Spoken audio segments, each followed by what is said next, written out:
السلام علیکم ورحمۃ اللہ وبرکاتہ۔ میرا نام عروج ہے اور میں آپ لوگوں کو قرآن پاک کا ترجمہ اور تفسیر پڑھانا چاہتی ہوں، اور مجھے امید ہے کہ اس نیک کام میں آپ میرا ساتھ دیں گے، میری ویڈیو کو شیئر کریں گے، لائک کریں گے اور مجھے جوائن کریں گے۔ تو شروع کرتے ہیں ویڈیو کو۔ ہم نے پچھلی ویڈیو میں پڑھا تھا کہ وحی حضور پاک صلی اللہ علیہ وسلم پر کیوں نازل کی گئی اور اس کی حقیقت کیا ہے، وہی کس چیز کو کہتے ہیں۔ ہمیں جو علم حاصل ہوتا ہے حواس خمسہ سے، یعنی کہ ہمارے ہاتھ، پاؤں، ناک، کان سے جو علم حاصل ہوتا ہے، اور جو علم حاصل ہوتا ہے عقل سے، اس کے علاوہ جو علم ہمیں حاصل ہوتا ہے نا، اس کو وحی کہا جاتا ہے۔ تو اللہ تعالیٰ اپنے پسندیدہ بندوں کو چن لیتے ہیں اور ان پر اپنے کلام جو ہے وہ نازل کرتے ہیں۔ تو اب حضور پاک صلی اللہ علیہ وسلم پر اللہ تعالیٰ نے وحی نازل کی، قرآن پاک کو نازل کیا وحی کے ذریعے۔ تو آج ہم اس ویڈیو میں پڑھیں گے وحی کے طریقے، یعنی کہ حضور پاک صلی اللہ علیہ وسلم پر نزول وحی کے طریقے پڑھیں گے۔ وحی رسالت کا یہ مقدس سلسلہ سرکار دو عالم محمد مصطفیٰ صلی اللہ علیہ وآلہ وسلم پر ختم ہو گیا۔ اب کسی انسان پر نہ وحی نازل ہوگی اور نہ اس کی ضرورت ہی۔ ان حضرت صلی اللہ تعالی علیہ وسلم پر مختلف طریقوں سے وحی نازل ہوتی تھی۔ صحیح بخاری رحمۃ اللہ علیہ کی ایک حدیث ہے، حضرت عائشہ رضی اللہ تعالی عنہ فرماتی ہیں کہ ایک مرتبہ حضرت حارث بن ہشام رضی اللہ تعالی عنہ نے حضرت محمد صلی اللہ تعالی علیہ وآلہ وسلم سے پوچھا کہ آپ پر وحی کس طرح آتی ہے؟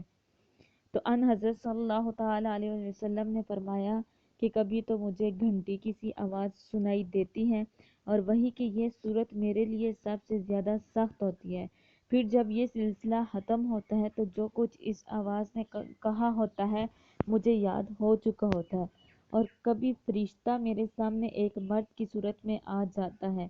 اس حدیث میں آپ صلی اللہ تعالیٰ علیہ وسلم نے وحی کی آواز کو گھنٹیوں کی آواز سے جو تشبیہ دی ہے،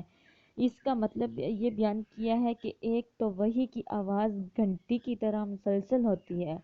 اور بیچ میں ٹوٹتی نہیں۔ دوسرا، گھنٹی جب مسلسل بجتی آئی ہے تو عموماً سننے والے کو اس کی آواز کی سمت متعین کرنا مشکل ہوتا ہے، کیونکہ اس کی آواز ہر جہت سے آتی ہوئی محسوس ہوتی ہے،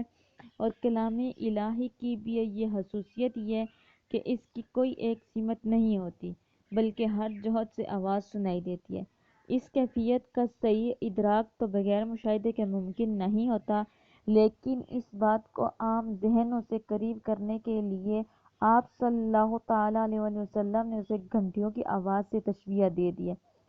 جب اس طریقے سے آپ صلی اللہ تعالیٰ علیہ وسلم پر وحی نازل ہوئی تو آپ صلی اللہ تعالیٰ علیہ وآلہ وسلم پر بہت زیادہ بوجھ پڑتا تھا۔ حضرت عائشہ رضی اللہ تعالیٰ عنہا اسی حدیث کے آخر میں فرماتی ہیں کہ میں نے سخت جھاڑوں کے دن میں آپ صلی اللہ تعالیٰ علیہ وسلم پر وحی نازل ہوتے ہوئے دیکھی۔ ایسی سردی میں بھی جب وحی کا سلسلہ ختم ہوتا تو آپ صلی اللہ تعالیٰ علیہ وسلم کی مبارک پیشانی پسینے سے شرابور ہو چکی ہوتی تھی۔ ایک اور روایت میں حضرت عائشہ رضی اللہ تعالیٰ عنہا بیان فرماتی ہیں کہ جب آپ صلی اللہ تعالیٰ علیہ وسلم پر وحی نازل ہوتی تو آپ صلی اللہ تعالیٰ علیہ وسلم کا سانس رکنے لگتا، چہرہ انور متغیر ہو کر کھجور کی شاخ کی طرح زرد پڑ جاتا، سامنے کے دانت سردی سے کپانے لگتے، اور آپ صلی اللہ تعالیٰ علیہ وآلہ وسلم کو اتنا پسینہ آتا کہ اس کے قطرے موتیوں کی طرح ڈھلکنے لگتے تھے۔ وحی کی اس کیفیت میں بعض اوقات اتنی شدت پیدا ہو جاتی ہے کہ آپ صلی اللہ تعالیٰ علیہ وسلم جس جانور پر اس وقت سوار ہوتے وہ آپ صلی اللہ تعالیٰ علیہ وسلم کے بوجھ سے دب کر بیٹھ جاتا، اور ایک مرتبہ آپ صلی اللہ تعالیٰ علیہ وآلہ وسلم نے اپنا سر اقدس حضرت زید بن ثابت رضی اللہ تعالیٰ عنہ کے زانوں پر رکھا ہوا تھا کہ اسی حالت میں وحی نازل ہونی شروع ہو گئی۔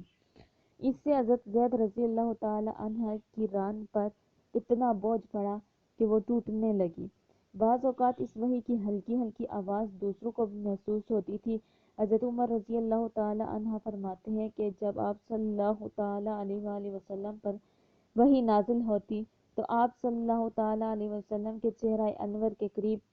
شہد کی مکھیوں کی بنبناہٹ جیسی آواز سنائی دیتی تھی۔ وحی کی دوسری صورت یہ تھی کہ فرشتہ کسی انسانی شکل میں